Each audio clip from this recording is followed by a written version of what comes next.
আসসালামু আলাইকুম। পিতার সম্পত্তি বা পৈতৃক দিক থেকে পাওয়া সম্পত্তি এখন থেকে আর বিক্রয় করা যাবে না। পূর্বে যারা পৈতৃক দিক থেকে সম্পত্তির মালিকানা লাভ করেছিল, তারা যারা বিক্রয় করেছিল এবং তাদের জমি যারা ক্রয় করেছিল তাদেরকেও এখন সমস্যার ভিতরে পড়তে হচ্ছে। তো প্রিয় ভিউয়ার্স, সরকারের পক্ষ থেকে কি কারণে এমন এই কঠোর নির্দেশনা নিয়ে আসা হলো এবং পৈতৃক সম্পত্তি কি কারণে এখন আর বিক্রয় করা যাবে না সে সম্পর্কে যেমন আজকের ভিডিওতে আলোচনা করবো, ঠিক তেমনই ভাবে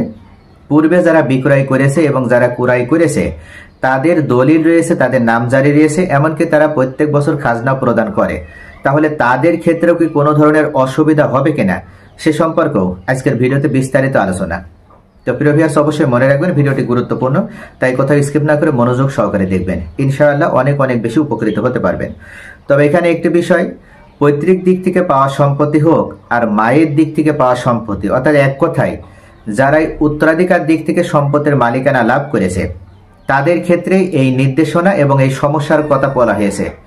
এখানে একটি বিষয় মনে রাখবেন যে আপনি যদি এককভাবে ওয়ারিশ হিসেবে সম্পত্তির মালিকানা পেয়ে থাকেন, সেক্ষেত্রে আপনি যদি ওই সম্পত্তি বিক্রয়ও করে দেন এবং এমন ব্যক্তি থেকে যদি কোনো একজন জমি ক্রয়ও করে দলিলও তৈরি করে নেয়, তাহলেও কিন্তু তার কোনো ধরনের সমস্যা হবে না।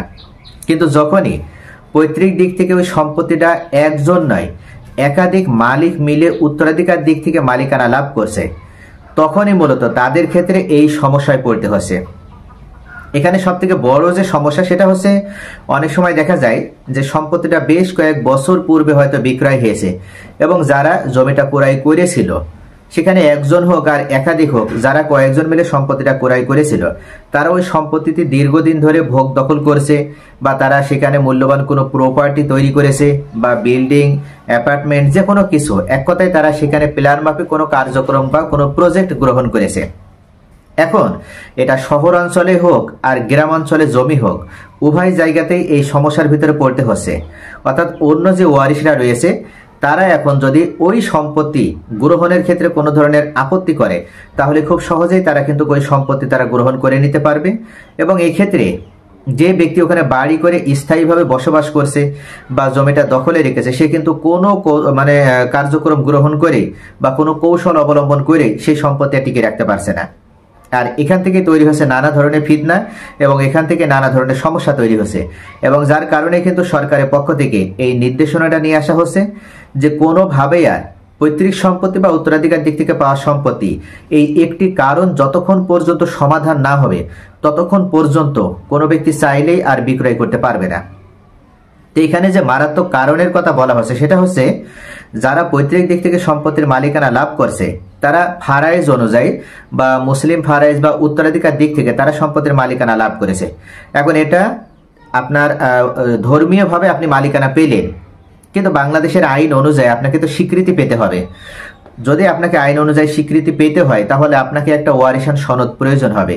আর এই ওয়ারিশান সনদ প্রদর্শন করার মাধ্যমে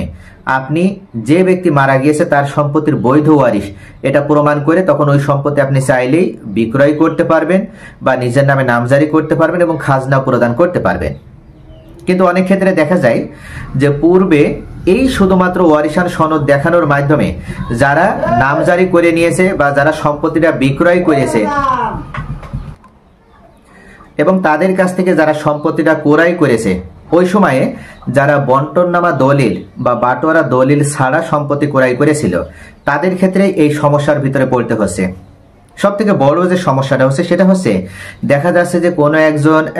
উত্তরাধিকার দিক থেকে জমির মালিকানা লাভ করেছে, তিনি এককভাবে হয়তো একটা দাগের জমি ভোগ দখলে রয়েছে। এখন ওই দাগের ভিতরে তার আরো অন্যান্য যে সহ অংশীদার তাদেরও অংশ রয়েছে,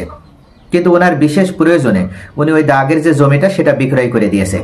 এমনকি রেজিস্ট্রেশনের সময় উনি এই দাগের জমি হয়তো 20% আছে, 20% জমি তার নামে, তার অংশ অনুযায়ী যতটুকু প্রাপ্য সেটা রেজিস্ট্রেশন হয়েছে, এবং বাকি অন্যান্য দাগে দাগে তার যে অংশটা রয়েছে সেখান থেকে রেফারেন্স দেওয়ার মাধ্যমে সে বিক্রয় করেছে এবং দলিল তৈরি হয়েছে তখন দখল দেখানো হয়েছে এই একটি দাগে।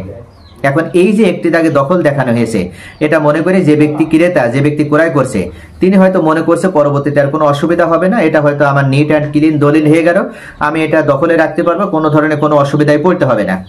কিন্তু পরবর্তীতে ওখানে তার যে অন্যান্য ভাইদের বা বোনেদের যে অংশটা রয়েছে, তারা যদি এখন মনে করে যে আমাদের অংশ তো আমরা বিক্রয় করিনি, অর্থাৎ আমাদের অংশ ওখানে রয়েছে, আমরা আমাদের অংশ ওখান থেকে বের করে নেব, এবং যে ব্যক্তি ক্রেতা সে যে ওখানে অবস্থান করছে তার যেখানে যেখানে দলিলে রেফারেন্স দেওয়া আছে সেখানে সেখানে যে সে জমি সে দখল করে নিক, তাহলে কিন্তু খুব সহজেই চাইলেই অন্যান্য সহ অংশীদার যারা রয়েছে তারা কিন্তু বর্তমান ক্রেতা যিনি বা যিনি ভোগ দখলে আছেন তাকে ওখান থেকে উঠিয়ে দিতে সক্ষম হবে, এবং যে ব্যক্তি জমিটা বিক্রয় করেছে তার ওই দাগে যতটুকু লিগাল অংশ সেই পরিমাণ অংশ সে দখলে রাখতে পারবে।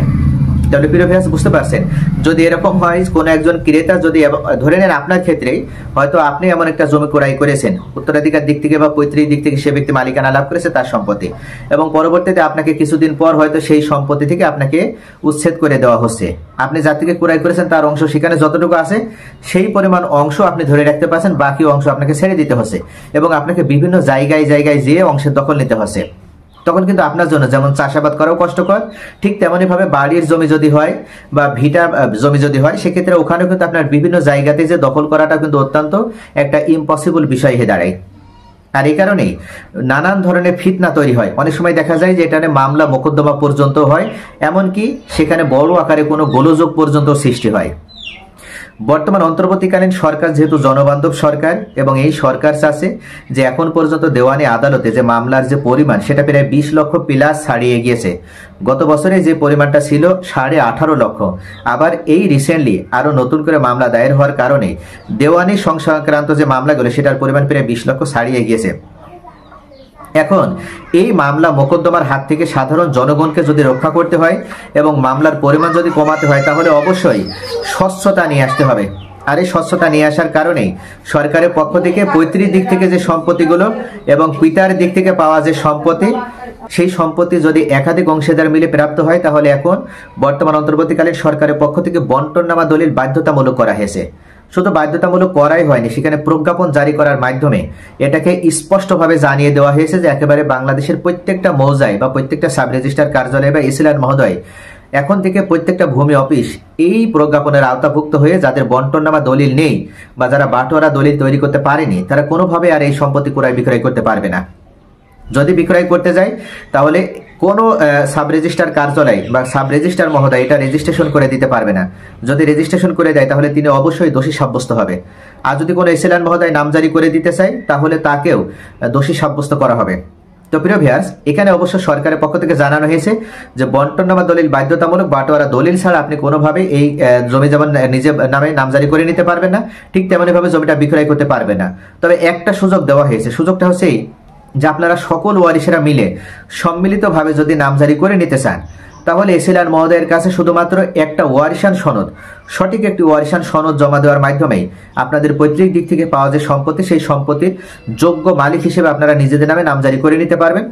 এবং সেটা যৌথ খতিয়ানের ভিত্তিতে এই নামজারি খতিয়ান আপনারা পাবেন। তবে এখানেও কিন্তু সমস্যার সমাধান হচ্ছে না। আপনারা যৌথ খতিয়ানের ভিত্তিতে যখন নামজারি করে নিতে পারবেন তখন কিন্তু সকলে মিলে কোনো জমি যদি বিক্রয় করতে চান তাহলে বিক্রয় করতে হবে।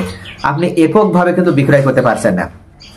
যদি এককভাবে বিক্রয় করতে হয় তাহলে অবশ্যই আপনার বাটোয়ারা দলিল বা বন্টননামা দলিলের প্রয়োজন হবে। উইথাউট বন্টননামা দলিল আপনি কিন্তু কোনোভাবেই জমি বিক্রয় করতে পারবেন না একক মালিক হিসেবে। এমনকি যে ব্যক্তি ক্রয় করবে তিনিও ঠকবেন, কেননা বন্টননামা দলিল ছাড়া স্পেসিফিকলি কোন দিকে আপনি জমিটার দখল নিয়েছেন এবং সেটা আপনার অন্যান্য ওয়ারিশেরা স্বীকৃতি দিয়েছে কিনা সহংশীদারেরা, এটারও কিন্তু নিশ্চয়তা থাকে না। অর্থাৎ শুধুমাত্র নামজারি করলেই মালিক হওয়া যায় না, বাটোয়ারা দলিল প্রয়োজন, এবং বাটোয়ারা দলিলে একেবারে স্পষ্টভাবে উল্লেখ থাকবে যে এই দাগে আপনার দখল কোন জায়গায়। তাহলে যদি কোনো ব্যক্তি জমিটা ক্রয় করে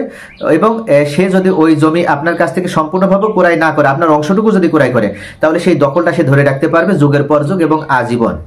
তাহলে প্রিয় ভাই, আশা করি বুঝতে পারছেন যে বন্টননামা দলিল ছাড়া এখন থেকে পৈতৃক সম্পত্তি বা পিতার দিক থেকে পাওয়া সম্পত্তি আর কোনোভাবেই বিক্রয় করা যাবে না। তবে আপনি যদি মনে করেন আপনার অন্যান্য সহংশীদার তারা এগ্রে নাই বন্টননামা দলিল তৈরি করার ক্ষেত্রে, তাহলে আপনি কিন্তু বাটোয়ারা মামলা দায়ের করতে পারেন। একজন অভিজ্ঞ আইনজীবী শরণাপন্ন হয়ে আপনি বাটোয়ারা মামলা দায়ের করেন, 1 থেকে 2 বছরের ভিতরে এখন বর্তমানে আপনার বাটোয়ারা মামলা সম্পন্ন হয়ে যাবে, এবং কোর্ট থেকে যখন মামলা নিষ্পত্তি হবে সেই কোর্ট থেকে যে ডিক্রিটা প্রাপ্ত হবে সেই ডিক্রির আলোকে আপনি কিন্তু খুব সহজেই